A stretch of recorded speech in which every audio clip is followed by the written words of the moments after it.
اور جب مغرب کا وقت آیا تو لوگوں نے چند ہزار لوگ رہ گئے, نماز کی نیت باندھی. توجہ کرنا میری بات پہ, ایک مسئلہ بھی سمجھ میں آئے گا. لوگوں نے نماز کی نیت باندھی تو حضرت مسلم بن عقیل امامت کر رہے ہیں ہاتھ باندھے ہوئے, تو بہت سارے لوگوں نے پیچھے ہاتھ چھوڑ دیے. ایک بندے نے دوسرے سے پوچھا وہ ہاتھ کیوں نہیں باندھتے؟ کہنے لگے اگر عبید اللہ ابن زیاد کے کسی بندے نے دیکھ لیا نا تو ہم اسے کہیں گے ہم تو نماز پڑھ ہی نہیں رہے تھے, ویسے ہی کھڑے تھے, ہاتھ ہی نہیں باندھے سرے سے. جب نماز کی امامت باندھی تو 10-11 صفیں تھیں. جب مسلم بن عقیل رضی اللہ تعالیٰ عنہ نے سلام پھیرا تو پیچھے بندہ ہی کوئی نہیں تھا. حضرت مسلم بن عقیل کو گرفتار کیا گیا. عرب کا رواج تھا دشمن کو سخت سزا دیں تاکہ باعث عبرت بنے. بہت اونچا مینار تھا کوفے کا, گورنر ہاؤس کا, اوپر لے جا کے جناب مسلم بن عقیل کو زمین پہ گرایا گیا. اور جب وہ شہید ہو گئے تو شہید ہونے سے ایک رات پہلے وہ خط لکھ چکے تھے امام حسین کو کہ آپ آ جائیں, حالات بڑے اچھے ہیں. خط ملا تو امام حسین مکے سے کوفے کی جانب چل پڑے. امام علی مقام رضی اللہ تعالیٰ عنہ جب چل پڑے تشریف لا رہے تھے تو رستے میں فرزق شاعر ملا, بڑا محب اہل بیت تھا. رستے میں ملاقات ہوئی. اللہ اکبر. حضرت مسلم بن عقیل جب گرایا شہید ہو گئے تو پھر اس نے اس طرح کیا کہ آپ کی لاش کو لٹکا دیا چوک میں. لوگ دیکھتے تھے تو عورتیں بچوں کہتی تھی تو نے باہر نہیں نکلنا, ہم نے نہیں امام حسین کے ساتھ چلنا, بس بڑا خوف ہے, کوئی بندہ نہ باہر نکل, کوئی نہیں ضرورت ہمیں, حالات بہتر ہوگی تو دیکھی جائے. آج کتنے لوگ ہیں, کتنی دیگیں پکی, کتنی نیازیں بٹی, کیا کچھ ہوا. آپ ناراض نہ ہونا, میں آپ میں سے ہوں, آپ مجھ سے ہیں, یہ بات آپ کی نہیں میری سب کی ہے. آج بھی اگر امام حسین کے نام پہ جان دینے کی باری آئے گی تو دیگیں ہی رہ جائے گی. ناراض تو نہیں ہو گئے آپ لوگ؟ فٹافٹ مائیں کہیں گی باہر دی جانا, بالکل پتر سانو کی لگے, سارا دن کوئی ہمارے لیے. وہ پیر صاحب تو کرتے رہتے باتیں, ان کا تو کام ہے, خبردار ہم نے نہیں جانا. دیگیں دینے کو سارے تیار ہیں, جانے دینے کو تیار ہونا. ناراض ہو گئے آپ لوگ؟ چلو کوئی نہیں, ہو جاؤ خیر سنگا, بات تو ٹھیک کر رہا ہوں نا. حضرت امام حسین رضی اللہ تعالیٰ عنہ نے فرزق شاعر رستے میں ملا تو امام حسین کو کہنے لگا کہاں جا رہے ہیں؟ فرمایا میں کوفے جا رہا ہوں. کہنے لگا حضور نہ جائیے گا, لوگوں کے دل آپ کے ساتھ ہیں, تلواریں آپ کے ساتھ نہیں. سیدنا امام حسین رضی اللہ تعالیٰ عنہ کو آ کے کہا حضور وہ سارے کوفے والے مانتے ہیں کہ بات حسین کی ٹھیک ہے لیکن آپ کی سپورٹ نہیں کریں گے. اور اگلی بات فرزق نے یہ کی کہ حضور میں حضرت مسلم بن عقیل کی لاش کو لٹکی ہوئی دیکھ کے آیا ہوں کوفے کے چوک میں. بڑا ہی خوبصورت فکرہ ہے امام حسین کا. فرمانے لگے میرا بھائی لٹکا ہوا تھا, کہیں کسی کے آگے جھکا تو نہیں تھا؟ لٹکا ہی تھا نا, کہیں جھکا تو نہیں کسی کے آگے؟ کہا حضور نہیں. تو آپ فرمانے لگے اگر مسلم بن عقیل لٹک گیا تو حسین بھی لٹک جائے گا, لیکن جھکے گا. حضرت امام حسین تشریف لائے, بچوں سمیت آئے. حر بن یزید ایک شخص تھا. حر بن یزید ایک مختصر سا لشکر لے کے اس نے امام حسین کو ایک جگہ پہ روکا, پھر دوسری جگہ پہ روکا, بالآخر تیسری جگہ پہ روکا. تو امام حسین نے فرمایا جگہ کون سی ہے؟ کہا حضور کرب و بلا. فرمایا بس یہی خیمے لگا دو, یہی. حضرت سیدہ زینب نے پوچھا امام حسین سے کہ سارے زمانے نے روکا ہے, ٹھیک ہے آپ حق پہ ہیں, یہ بھی سب نے کہا آپ حق پہ ہیں, پر روکا بھی سب نے, آپ روکے کیوں نہیں؟ تو ابن کثیر اور ابن اسیر لکھتے ہیں امام حسین رو پڑے, کہنے لگے بہن میں رک جاتا پر میں نے رات کو نانا مصطفیٰ کو خواب میں دیکھا ہے. تو حضور نے فرمایا حسین اگر آج یہ رواج پڑ گیا نا یزید جیسے لوگوں کا تو قیامت تک پڑا رہے گا. پھر لوگ کہیں گے کوئی نکلا نہیں تھا تو ہمیں بھی نکلنا. پھر لوگ ظالموں کے سامنے گردنیں جھکانے کے عادی ہو جائیں. میں کہتا رہتا ہوں, کہہ رہا ہوں, کربلا کی جنگ کفر اسلام کی جنگ نہیں, کفر اسلام کی جنگ نہیں کربلا کی, کیونکہ یزید تو بڑا پکا نمازی تھا, خطبہ دیتا تھا وہ. تو جب امام حسین رضی اللہ تعالیٰ عنہ نے کربلا کے میدان میں جمعے کا دن تھا تو یزید کے سامنے کو بات کرنی شروع کی عمر بن سعد کے سامنے. تو عمر بن سعد کہنے لگا حسین زیادہ باتیں نہ کر, ہمارا جمعہ لیٹ ہو رہا ہے, جنگ کے لیے تیار ہو, فٹافٹ آ. اہل بیت نبوت کو قتل کریں گے اور قتل کے بعد پھر نماز پڑھیں گے اور پھر کہیں گے اللہم صلی علی محمد وعلی آل محمد, اسی نماز میں پھر درود بھی پڑھیں گے. یہ کیسا مرتبہ ہے, کیسا انداز ہے, دوستی قاتل سے بھی مقتول سے یارانہ بھی. امام حسین نے کر.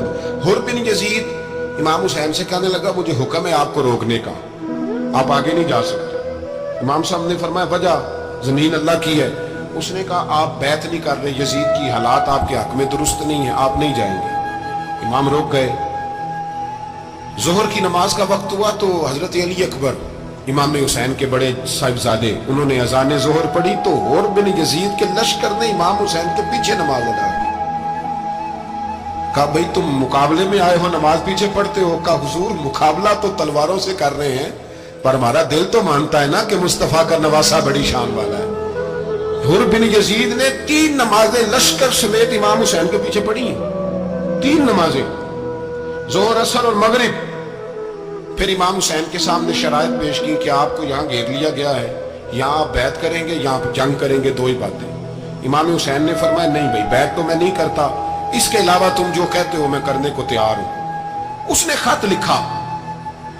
عبید اللہ ابن زیاد کو ایک بندہ دوڑایا پیچھے, کوفے چند میل پہ کوفہ تھا. کہا وہ نہیں مان رہے, کیا کرنا ہے؟ تو حسین ابن علی ہے, میں زیادہ دیر انہیں روک بھی نہیں سکتا. انہوں نے پیغام دیا حر بن یزید کو کہ کرنا کچھ بھی نہیں, ان کا پانی بند کر دو, بلیک میل کرو, کھانا پانی نہیں ملے گا, چھوٹے چھوٹے بچے ہیں, خود ہی مان جائیں گے. حضرت امام علی مقام کے بارے میں حر کے پاس جب یہ پیغام آیا تو حر کہنے لگا میری طبیعت نہیں مانتی حسین پر پانی بند کرو, دل نہیں مانتا. جب یہ لفظ کہے نا دوبارہ تو پھر عبید اللہ ابن زیاد نے عمر بن سعد کو 10,000 آدمی دے کے بھیجا. کہا حر بن یزید لچک دکھا رہا ہے حسین کے حق میں. ایک رے کا علاقہ تھا, بڑی وہاں فصل ہوتی تھی, لوگ کوشش کرتے تھے وہاں کا گورنر بننے کی, کوشش کرتے تھے. تو عبید اللہ ابن زیاد کہنے لگا تمہیں رے کی گورنری ملے گی, سب سے سرسبز و شاداب علاقہ, تمہیں وہاں کا گورنر بنایا جائے گا اگر حسین کے خلاف لڑو گے. یہ اتنی زبردست ہوتی ہیں گورنریاں کہ گورنریوں کے لیے لوگ نسل رسول کے خلاف بھی نکل آتے ہیں. یہ اتنی تگڑی ہوتی ہیں, اتنی جلدی وفاداریاں بدلتی ہیں. وقت اتنا نہیں کہ میں مزید تفصیل میں جاؤں. امام حسین کو روک لیا گیا, عمر بن سعد نے روک لیا.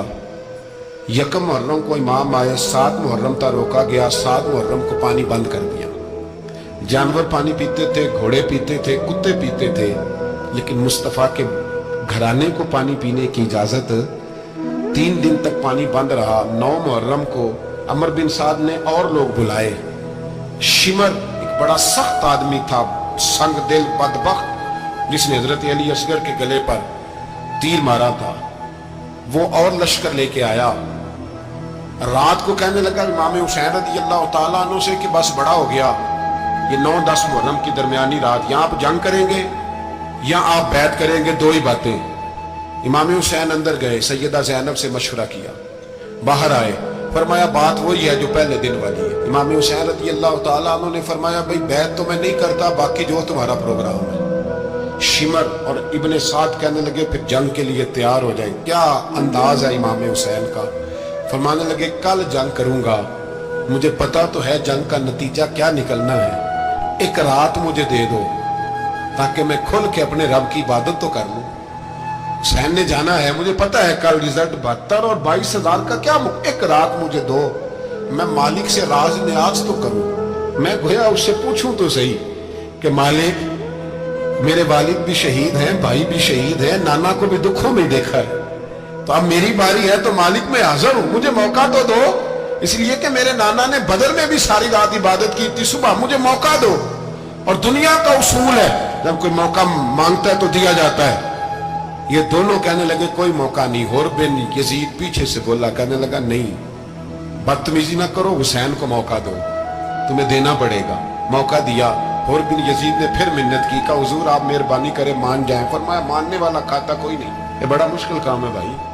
ضمیر کا سودا اب تو عام ہو گیا, بازار لگتے ہیں, ریٹ لگتے ہیں, اپنی اپنی چاہتوں پہ لوگوں نے اپنے اپنے انداز سجائے ہوئے. کوئی آدمی بس اچھے طریقے سے نام لے لے تو بس ہم اس کے پیچھے چل جاتے ہیں.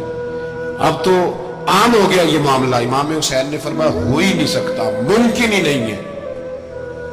ساری رات عبادت میں گزری, ریاضت میں گزری. تہجد کا وقت ہوا تو گھر والوں کو بلایا, فرمایا دیکھنا تمہاری سی کی آواز نہ باہر آئے, خبردار سی کی آواز نہ آئے.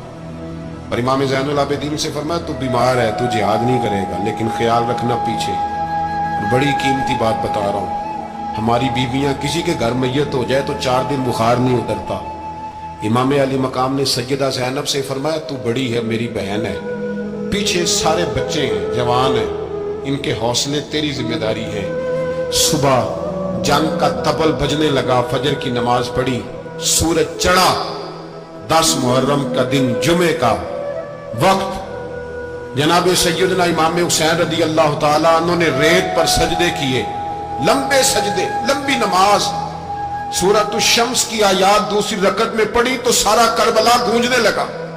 کیا انداز تکلم تھا امام علی مقام کا۔ نماز مکمل ہوئی تو حور بن یزید، عمر بن سعد اور شیمر سے کہنے لگے واقعی حسین سے لڑو گے؟ پتہ نہیں کون ہے۔ قُلْ لَا أَسْأَلُكُمْ عَلَيْهِ أَجْرًا، تم نے نہیں پڑھا إِلَّا الْمَوَدَّةَ فِي الْقُرْبَى، تمہاری آنکھیں بند ہیں۔ الحسن والحسین سید الشباب اہل جنہ، تمہیں نہیں پتا؟ کہنے لگا چپ کر، حکومت نظر آ رہی ہے۔ اور بن یزید کہنے لگا پھر میرا بھی فیصلہ سنو، مجھے حکومت نہیں چاہیے، مجھے جنت چاہیے۔ حکومت نہیں چاہیے۔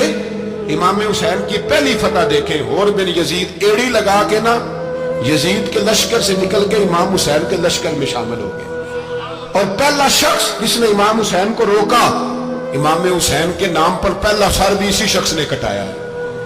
لیکن یزید کی قبر پہ لعنت بھی کوئی نہیں برساتا، اس کا محل تھا بہت بڑا، لیکن جب لوگ کربلا میں امام حسین کو سلام کرنے جاتے ہیں تو قدموں میں حور بن یزید کا مزار بھی بنا ہوا ہے، اس کو بھی سلامی دی جاتی ہے۔ اور اب ہم اکیلا حور بن یزید نہیں کہتے، ہم کہتے ہیں حور بن یزید رضی اللہ تعالی۔ اب ہم اتنی تعظیم کرتے ہیں اس حور کی۔ جناب امام حسین کو میدان میں کھڑا کیا گیا، جہاد کا طبل بجا، پہلے خدام آئے، اور سن لو آج وہ پتہ نہیں بازاری سے لوگ چڑھ گئے اسٹیجوں پہ، بازاری سے، نہ چہرے پہ داڑھی ہے نہ سر پہ کوئی کپڑا ہے، بازاری لوگ ہیں، بھاگ رہے ہیں، بازو چڑھائے ہوئے ہیں، بٹن کھولے ہوئے ہیں، تماشا بنا دیا۔ سننے والوں کا بھی اللہ ہی حافظ ہے، وہ اسٹیج پہ یہ اہل بیت کی شان بیان کرتا ہے، بھاگ کے ادھر جاتا ہے، یہ کوئی طریقہ ہے؟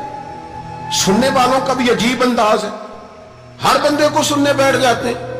دین مہذب ہے، تہذیب والا ہے، دلائل رکھتا ہے، دین وقار رکھتا ہے، ایسے لوگ اب دین بیان کریں گے؟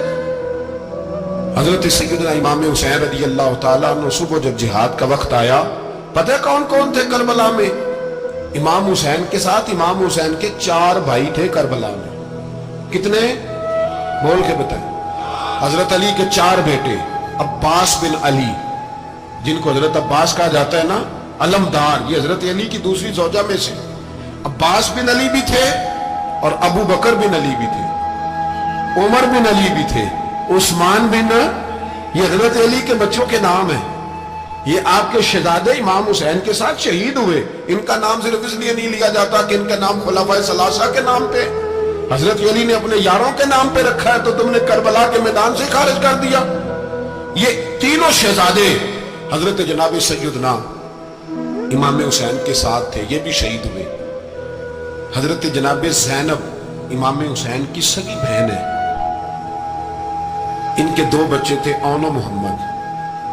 جب امام حسین میدان میں جانے لگے تو جناب زینب بچوں سے کہنے لگی نہ، پہلے بھائی نہیں جائے گا، پہلے بھانجے جائیں گے۔ 2 بچے شہید ہوئے۔ حضرت قاسم بن حسن امام حسن کے بیٹے تھے، وہ جب میدان میں جانے لگے تو امام حسین نے کہا نہیں بھائی تو نہیں جائے گا، تو میرے بھائی کی نشانی ہے، میں جاؤں گا۔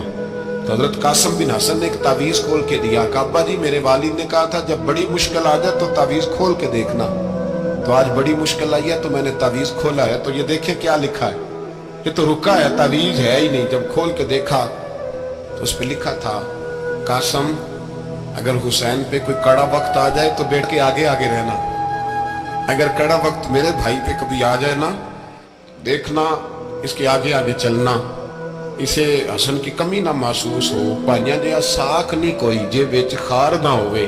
سیدنا امام حسین پہلی دفعہ کربلا میں اس وقت روئے جب یہ رکا، آپ نے دیکھا تو فرمایا ٹھیک ہے، اگر حسن کی یہ وصیت ہے تو میں نے زندگی میں اگر ان کی ہر بات مانی ہے اب بھی مانوں گا، تمہیں اجازت ہے۔